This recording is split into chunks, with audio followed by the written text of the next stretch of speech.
Claret, porfa, dime de nuevo tu nombre, estudiante de qué, un poquito, háblame un poquito de vos como para empezar. Ujú. Bueno, buenas noches. Yo soy María Claret Calderón Monge, soy oriunda de San Ignacio de Acosta, egresada de la carrera de danza de la Universidad Nacional y actualmente estoy en mi bachillerato de Ciencias Políticas. Bueno, fui secretaria general de la FEUNA en el periodo anterior. Eso quiere decir que mi gestión terminó el 15 de mayo de este año, hace 3 meses y un par de días más. Pero mi camino en el movimiento estudiantil inicia desde que estoy realmente en el cole. O sea, siempre había tenido cierto interés, pero nunca había tenido la posibilidad de estar ni siquiera cerca de ver un movimiento estudiantil. Hasta que entro al humanístico en la UNA y logro ser la jefa del parlamento. Y bueno, ahí consolidamos varios proyectos importantes, como lo es también el sistema parlamentario en el resto de humanísticos. Eso me hizo que yo con 17 años conociera todos los campus de la Universidad Nacional y por ende lograra entender que, por ejemplo, la UNA no solo estaba en Heredia, pero la vitalidad de la educación pública, porque yo estaba en el colegio, ¿verdad? Yo no hubiera tenido jamás la posibilidad de entender el movimiento estudiantil si en el colegio no hubiera tenido esta experiencia eh, que por supuesto me permitió desarrollar no solo cierto vínculo, sino comenzar a estudiar. Hay que formarse para llegar a un puesto de representación estudiantil. No puede llegar cualquier persona. Hay que saber de historia. ¿Qué pasó? ¿Qué ha pasado en la región? Yo en ese periodo de tiempo leí por primera vez la reforma de Córdoba y qué fue la reforma de Córdoba. Y eso me cambió para cuando llegué a la universidad, que también fue algo muy importante porque yo entro en el 2019, que es el año de las tomas. Y bueno, estoy en la toma de rectoría, como soy primer ingreso, ¿verdad? Fue una experiencia que yo poner el cuerpo en la calle es esencial para defender los derechos. Los derechos no se han ganado, y digo ganado porque, bueno, sí, ha sido un proceso de disputa y hay que poner el cuerpo en la calle. Entonces yo era de las que estaba normalmente como afuera, durmiendo a la par de los pacos, ¿verdad? Sentada a la par de los pacos, éramos ese cordón humano y también estábamos en el Frente Interuniversitario de Artes, que fue también Ujú. un espacio bastante tuanis de creación performática. Entonces mi primera marcha del FES, yo iba en un performance con unas máscaras ahí como de personajes políticos bastante interesante. Y nada, llega la pandemia y luego ya llegué a la FEUNA, ¿verdad? Un año y algo después de esa toma. Pero bueno, eso es un poco de quién soy yo. Claret, vos fuiste parte de las negociaciones precisamente desde este rol en la federación, fuiste parte de las negociaciones anteriores del FES, ya en la administración Chávez Robles, ¿verdad? Eh, ¿Con qué te encontraste cuando empezaste a ir a estas reuniones? No sé si llamarlas negociaciones, pero por lo menos cuando empezaron a participar de ese espacio en el cual tenían que sentarse con la ministra de Educación y con los funcionarios de Hacienda y del gobierno a hablar sobre el presupuesto de la educación pública. ¿Con qué te encontraste? Ujú. Sí, esos procesos anteriores de negociación fueron particulares en el sentido de que por primera vez podemos entrar a las negociaciones no solo la representación estudiantil de voz y voto, sino que ingresamos 2 personas de cada federación y eso nos permitió tener como a tiempo real y vivir la experiencia estos últimos 2 años, que eso es esencial. O sea, ahí tiene que haber representación de todas las federaciones de estudiantes, porque como sabemos que una negociación se trata de un balance de fuerzas, si nosotros estamos solo una persona, pues no tenemos ni siquiera, tenemos voz y voto, pero qué significativo habría, ¿verdad?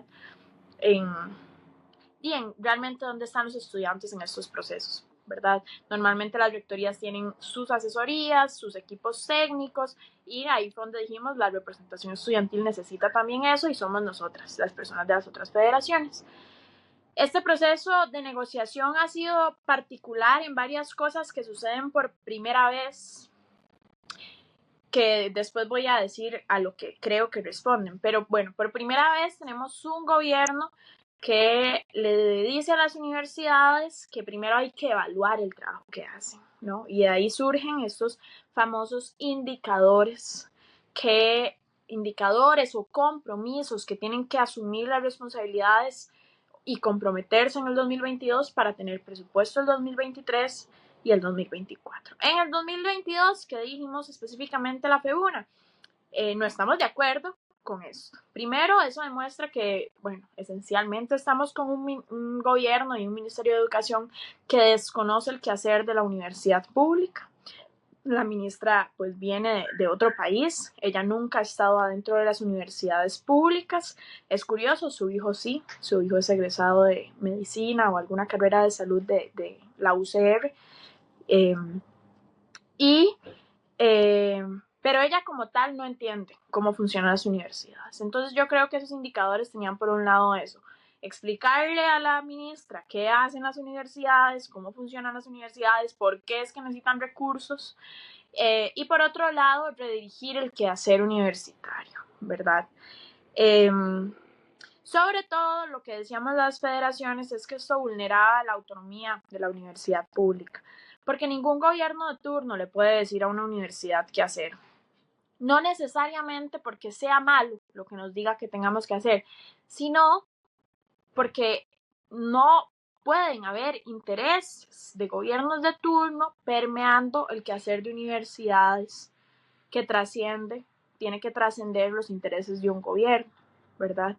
O sea, la universidad como proyecto político tiene que ser otro, distinto al de un gobierno de 4 años. Tiene que ser dignificar vidas de manera permanente, no necesariamente en 4 años. O sea, transformar el país desde el quehacer universitario. Entonces, estos indicadores tienen cosas como, por ejemplo, le piden a las universidades aumentar cupos de inglés, les piden fortalecer carreras STEM, les piden como ciertas cosas que tienen que asumir compromisos y que después de que esto fuera evaluado, íbamos a hablar de negociación de presupuesto. Y eso es una señal ya de alerta. Y entonces este proceso de negociación con la administración Chávez Robles tiene un ministerio que por primera vez no entra a tener una negociación presupuestaria, sino que entra a evaluar el quehacer universitario, básicamente. ¿Qué dijimos también la federación en ese momento? Es que el FED no es eso. O sea, si el ministerio tiene interés en conocer qué hace una universidad, tienen todo el año para hacerlo. O sea, ellos tienen la posibilidad de tener reuniones cuando quieran, si se convocan con tiempo y se reúnen y se sientan y dialogan, como siempre han hecho las universidades en gobiernos anteriores. Pero no, espera hasta que sea la negociación del FES, por supuesto, estar en la agenda mediática, estar con los medios de comunicación para hacer estos procesos de evaluación. Eso directamente ata el presupuesto a intereses muy específicos. Porque entonces, si no hacemos lo que nos está pidiendo la ministra, no hay plata, ¿verdad? Te interrumpo un momento para referirme a algo que dijiste, que me parece importante. Vos decías que se encuentra con una ministra que no sabe cómo funcionan las universidades públicas, pero que sí sabe cómo funcionan las universidades privadas, porque tiene familiares en altos cargos de universidades privadas de este país. Y eso me lleva a la siguiente pregunta, porque yo por lo menos no estoy tan seguro de que la ministra o los ministros de este gobierno no sepan lo que están haciendo. Yo preguntaría, ¿por qué, en dónde radica el interés de este gobierno que es evidente por desfinanciar a la universidad pública? Bueno, ya vos lo dijiste, la actual ministra tiene familiares que dirigen las universidades privadas. Eso nos da tal vez, nos indica que puede haber un conflicto de intereses. ¿Cómo se confirma que hay un conflicto de intereses de la actual ministra con desfinanciar lo público para beneficiar lo privado? Y podemos empezar entonces a enlistarlos. La ministra rompe convenio con la Fundación Omar Dengo, la fundación que había permitido durante muchísimos años que en este país estudiantes conociéramos una computadora por primera vez, y no ha presentado una propuesta para atenderlo.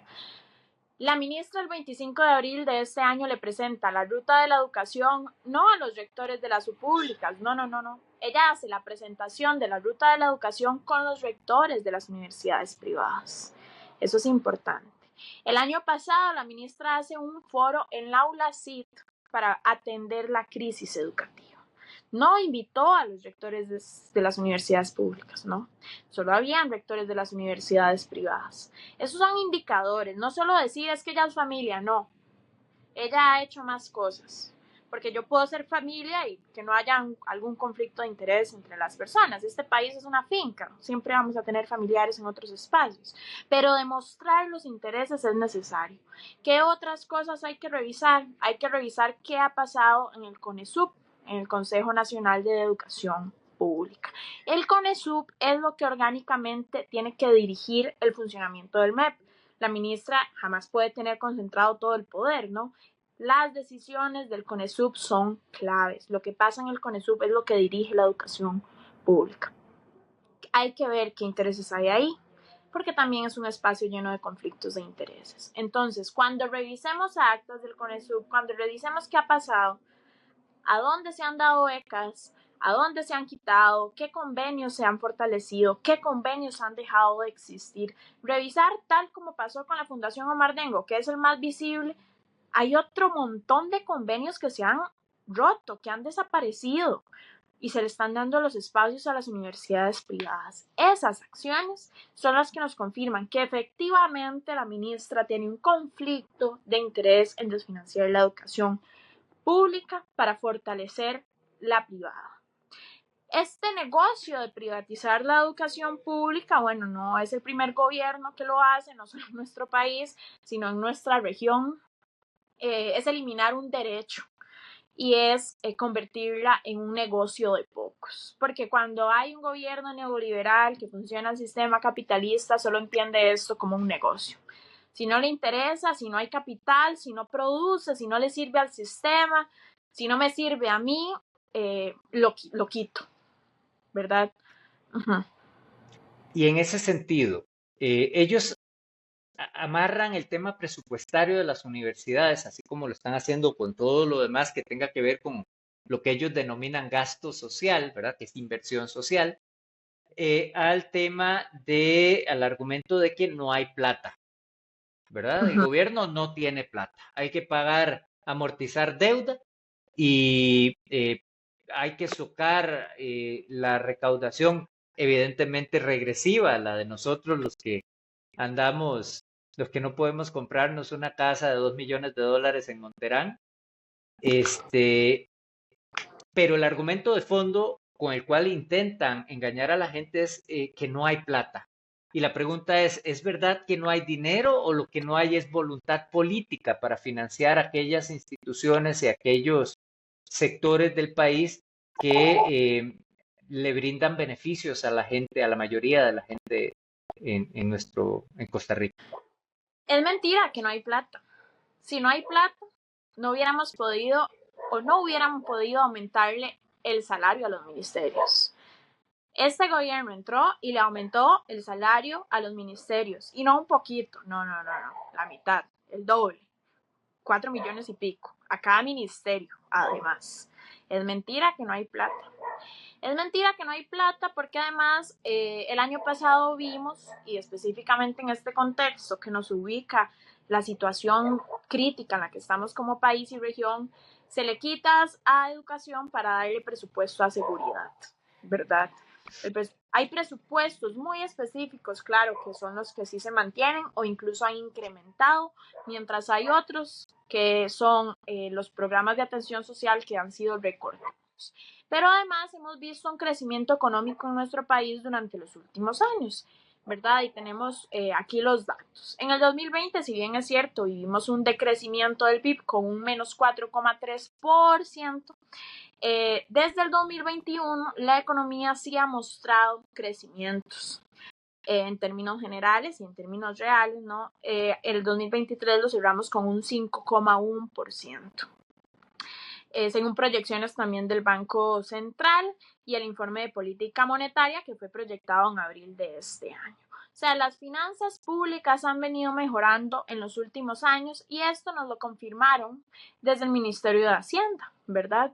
Que efectivamente con proyecciones o tendencias del 2024 al 2029 mantendremos sostenibilidad fiscal en el mediano y en el largo plazo, ¿verdad? Y así ¿A qué pues, costo? ¿A qué precio, no? sí, lo que pasa es que sí hay plata, al final de cuentas. Lo que hay que decir es eso, sí hay plata. O sea, si las finanzas nos está diciendo este gobierno que están tan bien, o incluso nos está confirmando los últimos días, salieron noticias donde decían que habíamos mejorado, ¿no? Y que íbamos bienísimo. Y que en este país todo el mundo vive y come y perfecto. Eso habría que verlo en la vida de las personas, ¿verdad? Ya que eso es otro tipo de discusión.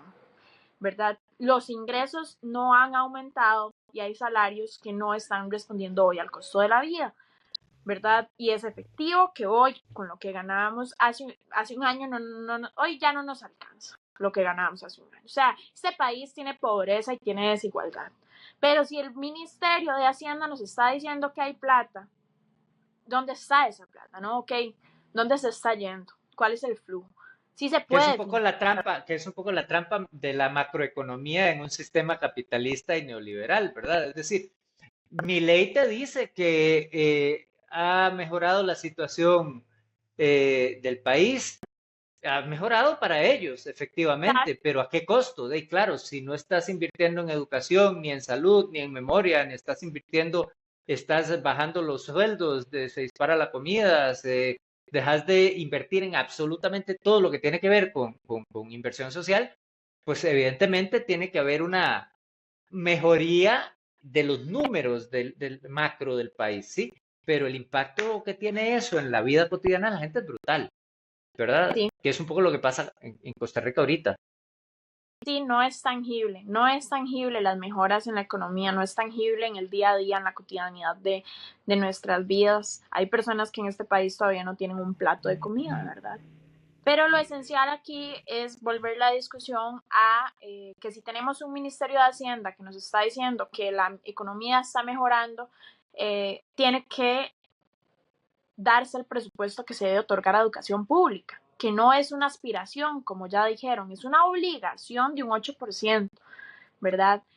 Que debería de estar cumpliendo. Y En no lo ese está. sentido, hay un dato, hay una cifra que nosotros en otras ocasiones hemos manejado y te pregunto por ella. Según el último dato que logró recopilar la ANEP, eh, en el país los grandes evasores Uh-huh. fiscales le roban a los costarricenses 2.415.600 millones de colones al año. Y nosotros hemos dicho en muchas ocasiones, ok, si se recaudara ese dinero que ahorita está siendo robado por vía de la evasión, habría suficiente dinero para pagar la educación, la salud, no habría que vender ninguna institución, ¿verdad? Eh, ¿Por qué habiendo tanto dinero, inclusive saliéndonos del tema este de que si mejoró o no mejoró la economía, habiendo tanto dinero que se lo están robando, ¿por qué no Guía Costa, que es el que no quiere girar los fondos, ¿verdad? O el personaje que pusieron ahí para que no los gire, no dedica su tiempo a regular la evasión fiscal de los grandes millonarios para con eso financiar? Por eso decía, es que no hay voluntad política. No hay voluntad política, no les interesa. Si este gobierno tuviera como proyecto atender o mejorar las finanzas del país, empezaría por eso, justo, que los grandes evasores paguen, porque sabemos quiénes son además. Y es una falta de respeto que nos sigan, a Costa Rica le sigan haciendo esto. O sea, que en nuestras caras se roben la plata, ¿verdad? Esos son los ladrones que tienen que ir ellos a tocarle las puertas. Pero no lo hacen porque su proyecto político no le interesa mejorar las condiciones de las mayorías ni las condiciones económicas del país sin desatender ni desproteger la vida. ¿Ok? No, ellos tienen otros intereses, que es atender específicamente a una élite, ¿verdad? Y ya lo hemos visto con Rodrigo Chávez. No hay voluntad política en este momento. O sea, estamos De en un gobierno hecho, de derecha neoliberal con un proyecto que no tiene visión más aparte de un jaguar, ¿verdad? Y cuando no hay interés en y que vamos a destruir todo, es que este proyecto político de este gobierno tiene voluntad política para destruir nuestro Estado social de derecho y nuestra institucionalidad.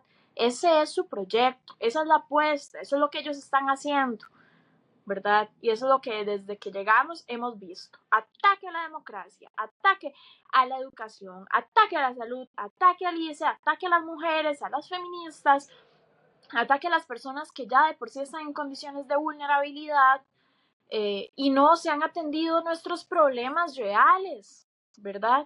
Porque él está atendiendo sus intereses personales y específicos, ¿verdad? Entonces sí, efectivamente no hay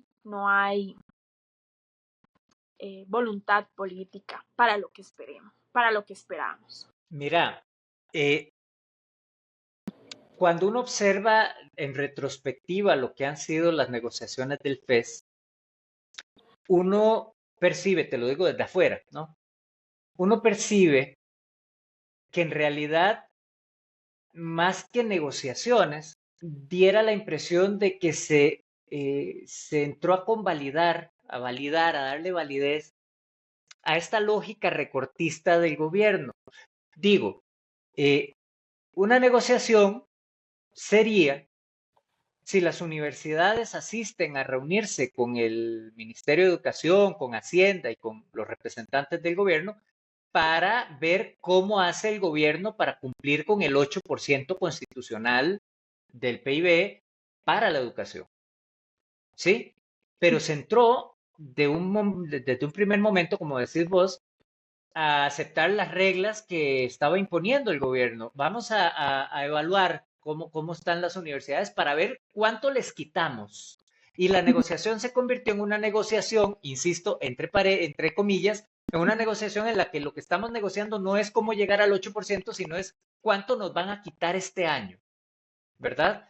Y ahí entra a jugar un elemento fundamental de cualquier negociación. Para vos poder sentarte a negociar algo con alguien, con una contraparte, vos necesitas hacerlo desde una posición de poder.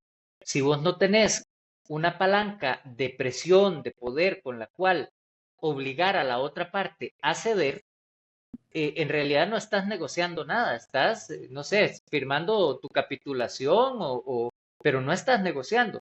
Negociando es cuando yo te obligo a ceder y tú me obligas a ceder porque los dos tenemos con qué hacer que el otro ceda, ¿verdad? Entonces, la pregunta concreta es, Sí. eh, ¿vos pensás también que una negociación sin palancas de poder, sin palancas para ejercer presión, es una negociación? No, es una ficción. En realidad, todo lo que ocurre en estos procesos de negociación son una ficción. Y esto responde a varias cosas que nosotros también como FEUNA dijimos en su momento. Creo que hay una responsabilidad directa en CONARE, ¿no? CONARE es responsable porque CONARE no ha entendido que son actores políticos ellos, ¿verdad? Y que eso no es una negociación solo presupuestaria, es una negociación política. Y donde hay política hay poder, y donde hay poder hay intereses.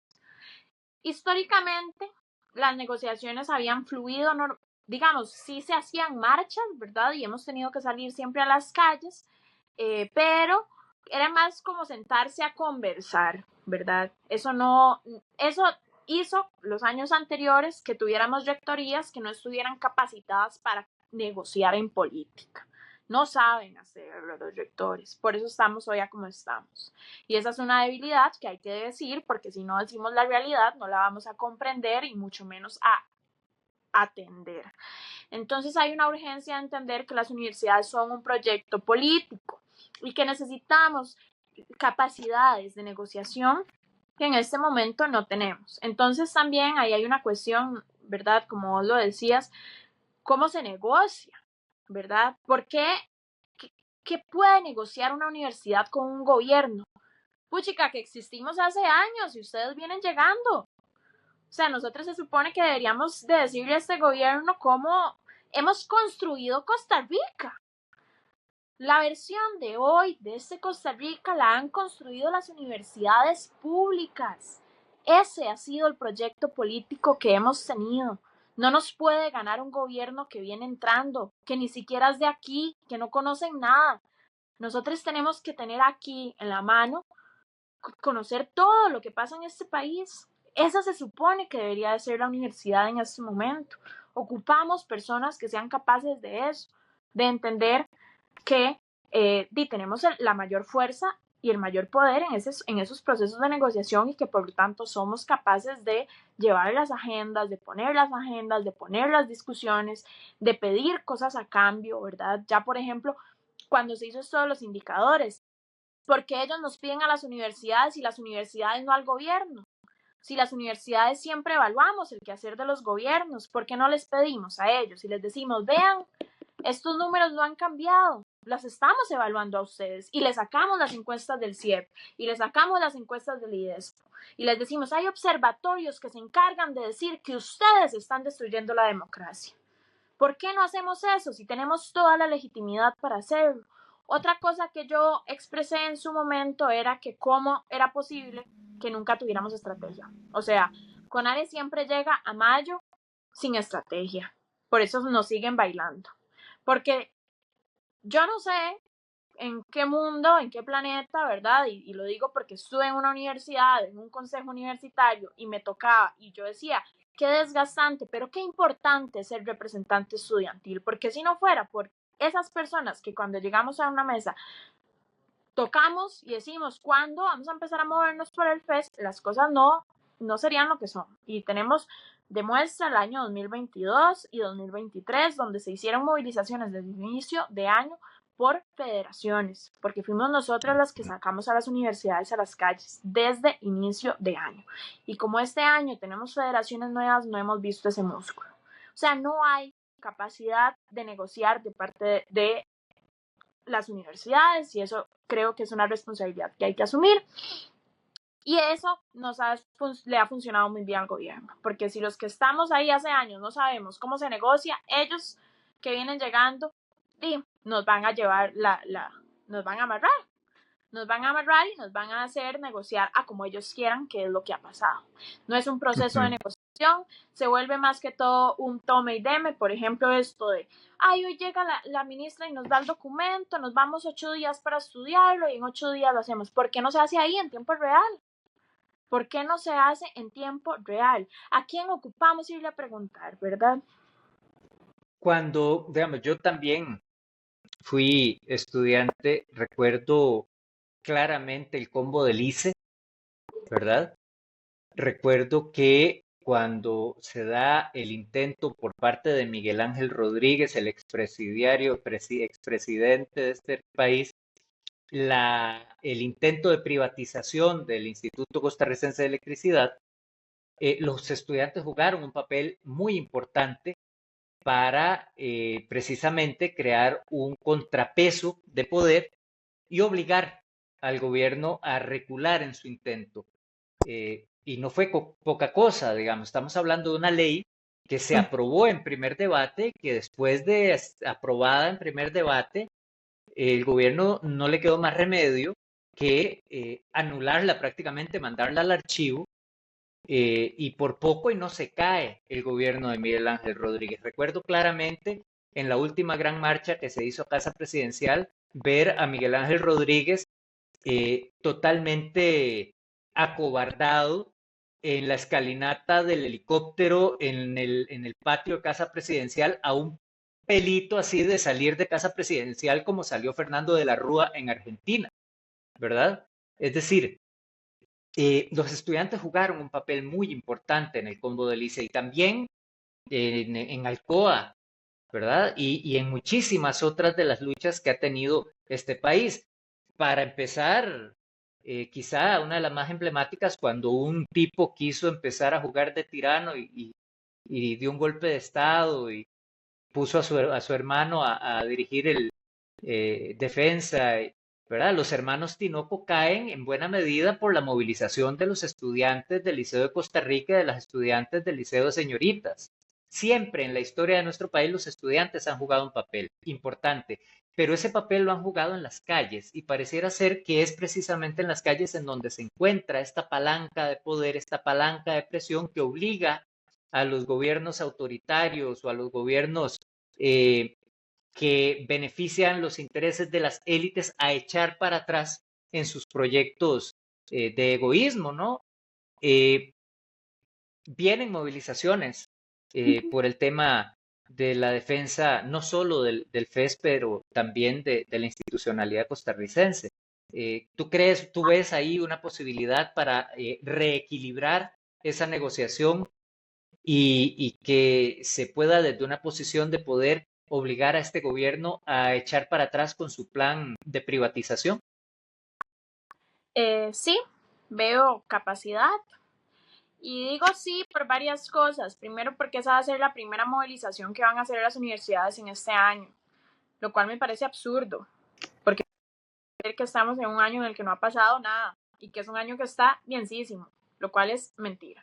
Pero esta va a ser la primera gran manifestación que tendremos este año. Y como lo vimos en el año pasado y en el antepasado, cuando salen las universidades, este gobierno básicamente no tiene nada más que hacer, ¿verdad? Yo creo que si las universidades se hubieran movilizado en mayo o en junio, hoy tendríamos FES y tendríamos el 4,6, ¿verdad? Porque en esos procesos de negociaciones, como ya vos lo explicaste a nivel histórico, la única palanca que ha permitido que las universidades sigan existiendo es cuando salimos a las calles. Y si no salimos a las calles, no vamos a tener presupuesto. Y efectivamente lo vimos este año. Y eso nos confirma siempre lo que hemos dicho los estudiantes. O sea, terminamos 5 negociaciones donde no fuimos ni una sola vez a las calles sin FES. ¿Qué hubiera pasado si sí hubiéramos salido? Creo que si hubiéramos tenido presupuesto. Pero bueno, no hablemos sobre lo que no pasó, sino que eso nos confirma hechos esenciales. Lo que yo creo que va a pasar es que esa manifestación sí va a lograr ser un contrapeso, porque este gobierno no tiene fuerza en las calles, ¿verdad? No solo no tiene fuerza en lo institucional, o sea, se les paraliza lo que intentan hacer, eh, lo que su políticas del ataque más, ¿verdad? No tanto de moverse a lo interno, a pesar de tener ahora a Laura Fernández en el Ministerio de la Presidencia, que eso es bastante interesante porque ella pues conoce muy bien cómo es que funciona el Estado y cómo es que funciona esta burocracia absurda en la que vivimos. Entonces hay que ver cómo logra moverse ella también por ahí con estos proyectitos que tienen. Pero sí creo que les va a una pincelada de ya de lo que tenemos cargado. Vos dijiste ISEMA y yo siento que el ICE es un tema que hay que ponerle atención en este momento. Quieren privatizar el ICE. Nadie está hablando del ICE como deberíamos estar hablando. Lo quieren vender. Lo que están haciendo con otros proyectos es nefasto y no hemos salido a las calles en lo que va de este año. Y ahí entonces yo sí creo que hay posibilidad de hacer contrapeso, la responsabilidad recae en la Asamblea Legislativa. Si la Asamblea Legislativa vende a este país, yo sí creería que hay que paralizarlo. Lo hay que paralizar. La Asamblea Legislativa no puede vender a este país. Y deberíamos más bien tener expectativas altas de que si sí defienden la educación, como lo ha dicho la fracción de Liberación, como lo ha dicho también el diputado Carlos Felipe del PUS, que en sus momentos, ¿verdad? El actual secretario es, además del directorio, como lo han dicho otros diputados y diputadas, sobre todo también de la fracción del Frente Amplio, si ahí se defiende la educación, pero no solo la educación, si ahí se defiende la democracia, si ahí se defienden los derechos, si estas personas legislan para las mayorías, tienen que tener un presupuesto digno para educación, porque la educación es todo esto. Son derechos, son libertades, son accesos a mejores condiciones de vida, es poder pensarme en algún momento que mi realidad hoy va a ser distinta, pero que sobre todo puede mejorar. Y eso creo responsabilidad que hay que transparentarle a los legisladores. Uh-huh. Yo personalmente pensaría, bueno, el tema de la Asamblea Legislativa es complicado, ¿no? Estamos hablando de una Asamblea Legislativa en donde 51 de los 57 diputados se autoperciben de derecha eh, y que está, digamos, muy cargada de esta ala de derecha extrema, el Partido Unidad Social Cristiana, que acaba de acoger a Amador en sus filas y que tiene posiciones que se parecen muchísimo a las de Otto Guevara, ¿no? Ujú, ujú. Partido Liberación Nacional tiene un ala muy dura, neoliberal, vinculada al arismo, y la otra ala, ¿verdad? No es que sea de izquierdas, es que simple y sencillamente el ala neoliberal es tan hacia la derecha que estos se ven como si fueran moderados, pero son exactamente lo mismo, un poquito menos extremos. Del Partido Liberal Progresista no se puede esperar otra cosa que políticas al estilo Milei, Natalia Díaz, Soto Guevara. De los pentecostales, de Fabricio, no se puede esperar nada menos que lo que ofrece Milei. Es decir, cifrar las esperanzas en esta gente me parece que sería entre ingenuo y muy arriesgado. Yo pensaría más bien que la palanca de poder del pueblo en la calle, de los estudiantes en la calle, de la gente en la calle, y cuando digo en la calle no lo digo de la manera así superficial de todo el mundo en la calle ahí gritando consignas, no, en la calle conversando acerca de lo que significa la universidad pública, conversando acerca de los beneficios que la universidad pública le trae a este país, convenciendo a la gente en las comunidades acerca de lo que significa y de lo que significaría si pudiéramos tener más presupuesto e incorporar todavía a más gente de las comunidades a los procesos de educación formal, ¿verdad? Ujú. Y cambiar muchas cosas que hay que cambiar.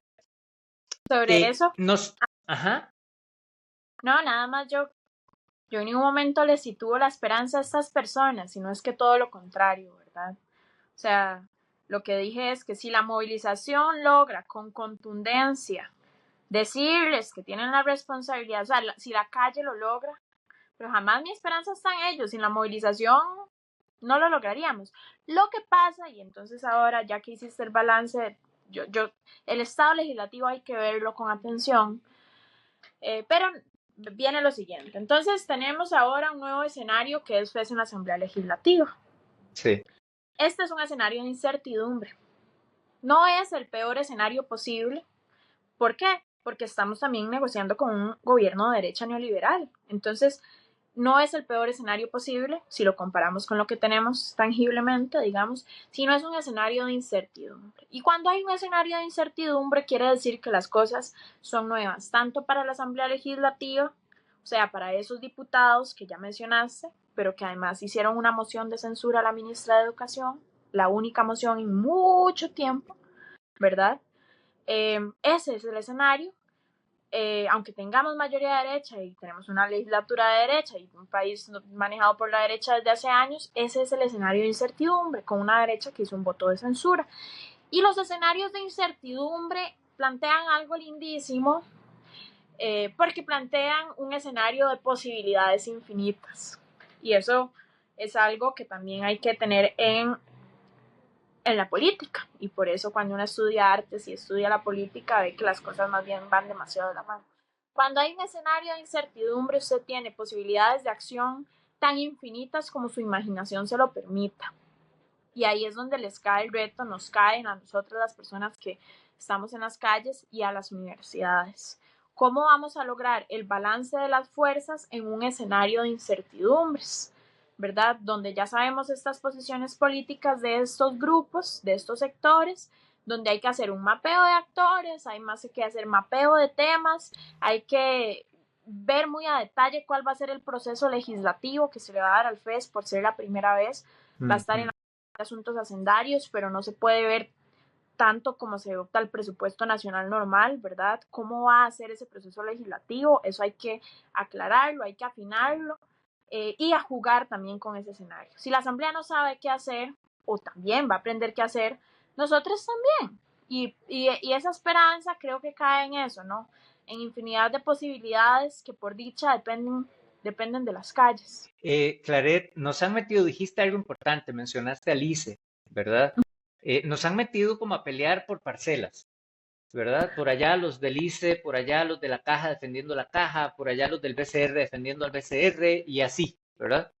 Eh, ¿Vos crees que es posible en un escenario como el que vivimos, que es de desmantelamiento, de cambio de modelo, digámoslo así, para instaurar un modelo neoliberal, abiertamente con un Estado diminuto y con las leyes del mercado manejándolo todo, ¿verdad? Y que se salve cada quien por su cuenta, sálvese quien pueda, ¿no?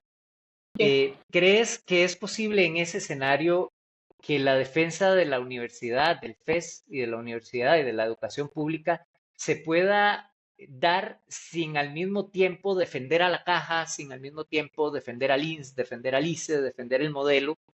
eh, y ojo, defenderlo para cambiarlo, para profundizarlo, para mejorar, para cambiar todo lo que hay que cambiar, porque hay muchas cosas que andan mal, ¿verdad? Pero como condición de posibilidad para poder mejorarlas, esas cosas tienen que existir. Necesitamos las instituciones para poderlas mejorar, ¿verdad? ¿Crees que es posible la defensa de la educación sin que se defienda todo lo demás, todo el modelo? No, no son aisladas las luchas. Y esa es la trampa en la que hemos caído los movimientos sociales, en aislarlas y en hacerlas por separado. Hoy, quienes defendemos la educación pública, lo que defendemos es la democracia. Y por ende, defender la democracia es defender la institucionalidad que tenemos, que es este marco de Estado social de derecho que hace posible que exista la caja, que hace posible que exista el ICE, que hace posible que existan ministerios como el de Cultura, por ejemplo, Ministerio de Vivienda, Ministerio de Trabajo, estos que también deberían de ocupar un rol más importante, ¿verdad? En la organización no solo de la sociedad, sino en garantizar los derechos, en el Ujú, PANI, en el INAMU, eso es lo que defendemos.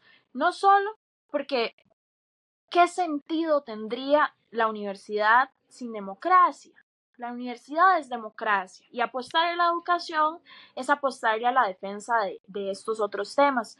Y por eso es que es esencial unir las luchas, porque es que nos han fragmentado tanto y nos han desgastado tanto, tanto, ¿verdad? Claro, cuando el daño también se hace adentro de las universidades, y lo hablaba el viernes que estuve en otro espacio hablando de educación, eh, yo me pregunto, y tal vez, ¿quién defiende hoy a la educación pública?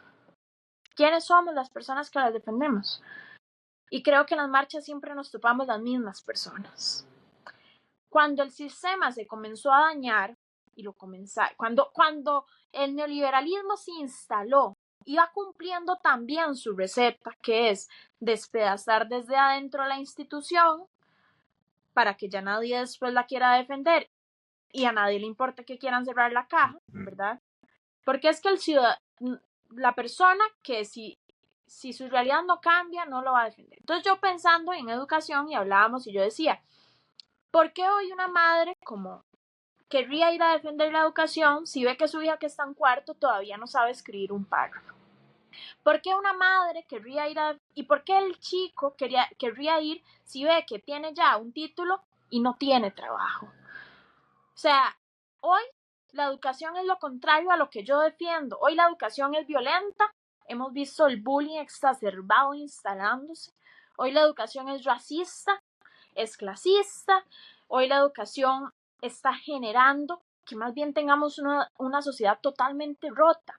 Está reproduciendo individuos mecanizados, está reproduciendo individuos que ya no saben pensar en colectivo, está reproduciendo formas de pensar que responden a sus intereses y es no me importa nada. Porque esto que está pasando no lo puedo controlar yo. Y yo no tengo ni siquiera cuota. Y por eso es que en educación cívica nos enseñan lo que nos enseñan. 12 años seguidos estamos siempre viendo lo mismo. O sea, si la crisis educativa es de ese tamaño, tenemos una situación y es que nadie quiere defenderla, aparte de los que ya siempre somos. Y eso es lo que tenemos que cambiar y empezar a decir. O sea, los sindicatos ocupamos cambiar también. Hay sindicatos que les pagan los abogados a los profesores cuando tienen denuncias por abusos. Eso hay que cambiar, ¿verdad? Cuando se hacen entonces los mapeos de los intereses en el CONESUB, ahí nos vamos a empezar a dar cuenta. Pero yo veo que eso responde también con la caja, ¿no? Como quién va a defender la caja si hay señoras y Ujú. señores que llevan 7 años esperando una operación, si ya nadie me va a poner tal remedio, si tengo que dormir en un pasillo por más de 6 días, ¿no? García Linera, el pensador boliviano, decía precisamente que las izquierdas, uno de los retos de la izquierda hoy, y es algo en lo que le ha cedido a estas derechas disruptivas como la de Milei, Bukele, Bolsonaro o acá Rodrigo Chávez, las izquierdas deben de recuperar em, esta visión, esta lógica de transformación de lo que está mal. Y él Sí, decía, nadie va a salir a defender aquello que todos los días en lo cotidiano lo pisotea, lo- ¿verdad? Y eso que estás diciendo es absolutamente cierto. Nadie va a querer salir a defender una institución que solamente dolores de cabeza le causa, frustración, enojo, rabia, ujú, porque las cosas directamente a la gente le salen mal. Yo creo que una de las cosas que nosotros en el movimiento social ujú, debemos de empezar a enarbolar es esto de que nosotros queremos defender un, una serie de instituciones que costaron sangre construir, pero no para que sigan igual. Nosotros necesitamos impulsar cambios profundos en estas instituciones para que respondan a las necesidades y a los intereses de las mayorías de este país, porque no están bien. Y nadie en su sano juicio va a salir a defender eso que vos estás diciendo. Ese tipo de educación, ese tipo de salud no es lo que nosotros defendemos. Y es la trampa, ¿verdad? Quedar atrapados nosotros, los que se supone que deberíamos de estar transformando las cosas y ofreciendo transformarlas, quedarnos atrapados en la defensa del status quo, cuando el status quo es de crisis absoluta.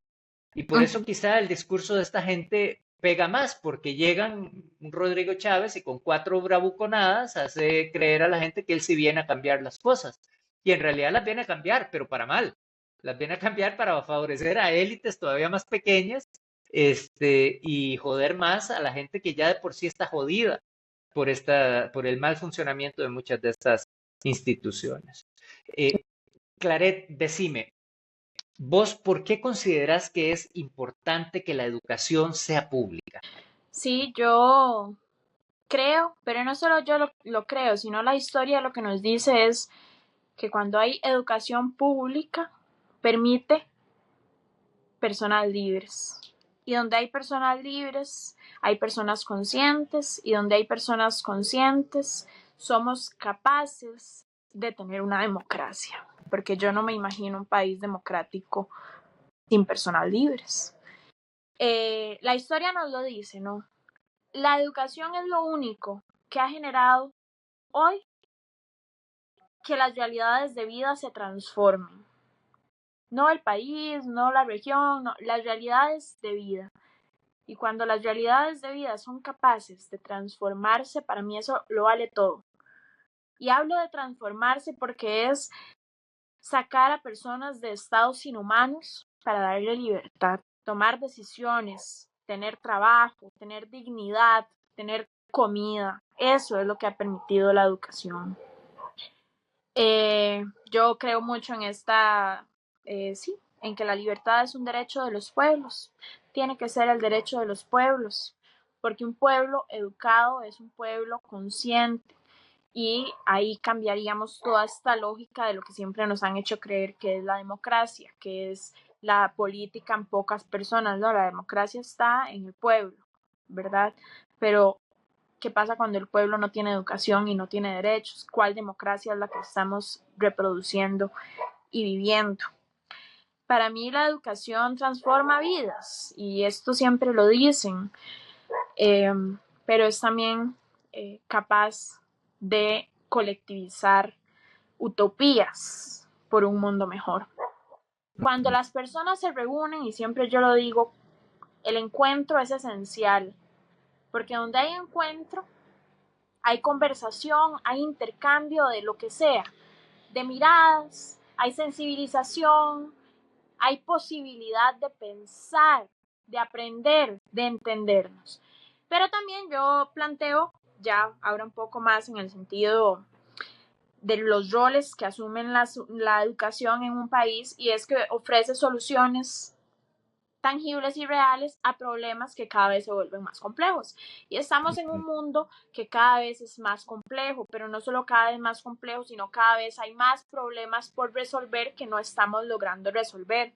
Y la educación es lo único que nos permitiría afrontar esto como se debe, o sea, ya sea desde el gobierno, desde el Estado, pero darle esa posibilidad a la persona en su vida diaria, ¿no?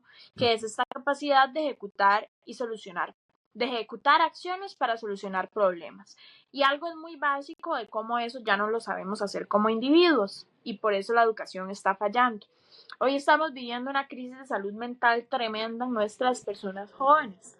Hay altas tasas de intentos de suicidio. Ya las personas no quieren vivir. En este mundo en el que estamos no quieren vivir, y eso nos debería decir suficientemente claro que el sistema capitalista no funciona, ¿verdad? Pero entonces lo que vemos es que ya hay personas, o sea, la crisis es tan fuerte en que la educación no funciona, y es que hay tareas propias diarias que los jóvenes ya no podemos hacer, ¿no? Como antes tal vez durábamos una semana escribiendo un ensayo, ahora toma un mes escribir un ensayo. Nos cuesta aterrizar las acciones, por más nos cuesta ejecutar, no tenemos herramientas para conversar, como para expresarnos, para organizarnos, para colectivizarnos, ¿verdad? Y la educación nos debería de ofrecer esto, ¿no? Ser este espacio donde al final no es nada impuesto. Y ya Paulo Freire lo decía, es como nos enseñamos mutuamente, ¿no? Claro. Y si la educación no nos da esas herramientas para cambiar nuestra vida cotidiana y diaria en sentidos tan básicos como ejecutar tareas cotidianas, y no vamos a poder jamás ejecutar otro tipo de retos que son los que estamos viendo en este momento, que se están saliendo de las manos, ¿no? Eso. Y si tuvieras ahorita la posibilidad, Claret, de enviarle un mensaje a los estudiantes de secundaria de este país, a otros estudiantes universitarios y a sus familias, ahorita que las amenazas a la educación pública son tan evidentes y tan grandes, ¿cuál sería ese mensaje? Y ya con esto podríamos ir cerrando la conversación. Yo primero lo que les diría es que hay que revisar la historia, y vos lo hablabas ahora. Hay que revisar la historia porque este país se ha construido gracias a el movimiento estudiantil.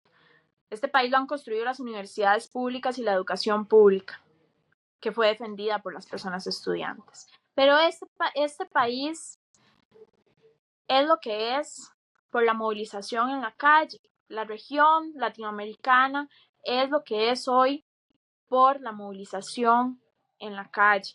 Ese es el poder que tenemos hoy y que no podemos dejar que nos quiten.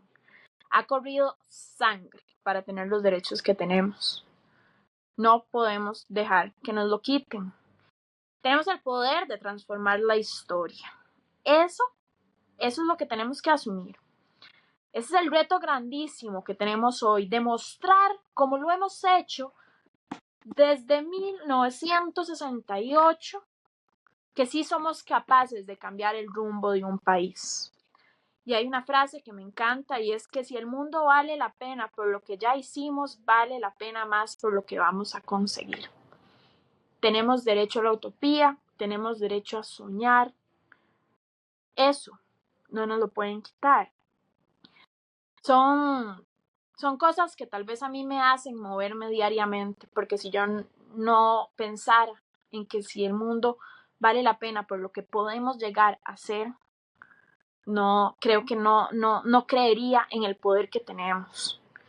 Nos lo han quitado, nos lo quieren quitar, pero está en nuestro, como este cuerpo, está en nuestro, hay que volver al cuerpo, ahí están todos los mensajes. La naturaleza siempre nos da las mejores respuestas. Yo invito a que salgamos a la movilización, es lo mínimo que podemos hacer en un contexto de represión en el mundo que estamos viendo terrible, con un mundo en medio de un genocidio. Además, no podemos permitir que la voz que hoy sí tiene derecho a expresarse pero que tiene solo el derecho de estar viva mientras están matando a otro montón de personas, no es posible que no defendamos lo que tenemos. Que parece tan poco, pero es tanto cuando volvemos a ver lo que está pasando en el mundo, es tanto lo que tenemos que vale la pena ir a defenderlo. Tenemos que ir. Ese es el rol histórico que estamos viviendo hoy. Ese es el legado nuestro. Es nuestro legado. No podemos dejar que nos lo borren. Hay que leer, hay que recordar, hay que encontrarse, hay que preguntarse, hay que cuestionarse. Necesitamos una reforma democrática desde las universidades, desde la educación pública. Hay que radicalizar este pequeño espacio que llamamos Costa Rica, porque no pueden seguirnos vendiendo. Y somos las únicas personas capaces de cambiar los rumbos en el mundo. Creo que ha sido una conversación muy provechosa, Claret. Yo estoy muy contento. Creo que la gente que escuche la entrevista va también a encontrarlo inspirador y clarificante. Vamos a seguir conversando. Esto apenas empieza y vamos a estar ahí codo a codo con mucha otra gente en las calles para contar, en el caso nuestro, la otra versión de lo que está ocurriendo y darle voz pues también a todas esas gentes que saldrán sin duda a defender este país cuando toque, que para ayer es tarde, ¿verdad? Vamos a estar ahí también acompañando. Muchas gracias, Claret, por el espacio y estamos entonces eh, a la orden del movimiento estudiantil para colaborar desde lo que podamos colaborar nosotros acá en la canalla también. Muchas gracias, entonces nos estaremos viendo. Gracias a ustedes.